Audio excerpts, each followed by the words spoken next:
有真侪人去加油，拢等这油枪自动跳起了后，讲要强制，搁再甲加护电。环境部也提醒讲，这款强迫加油的行为会造成甲苯、二甲苯、乙苯这寡有害害气体走出来，那影响到健康，也犯着空污法，上重会当罚10万块。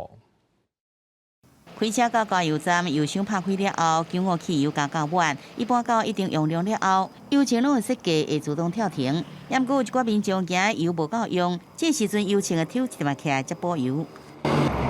这做法叫做强迫加油，虽然目睭看袂到，不过其实因为无正确操作这个油枪，空气内底增加总有机的挥发物。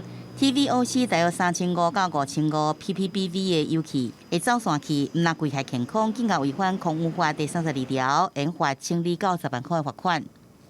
合理啊，它那个油里面的那些化学物质都会挥散到空中去，对那个环境本身就不好，本来就不应该这样子让它进入，否则的话。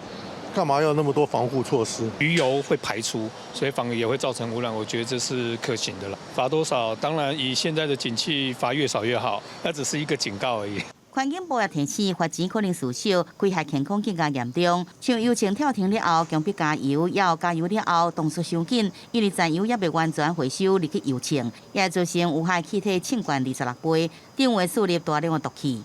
经过我们的肺泡微血管，这些苯环化合物有可能呢就是会顺着血液循环攻击到我们的头脑了那这个其实本身呢，就是因为具有血管壁的穿透力，那所以说可能会造成一些长期的血管病变。油气里面呢，就有一些像苯、二甲苯这个空气污染物的存在嘛。那也就是说，这就是我们空污法第32条里面规范到的这个各级防治区里面的空气污染行为。不过，一般骑车赛车的人加油时间未超过10分钟，违规行为是难以搜证。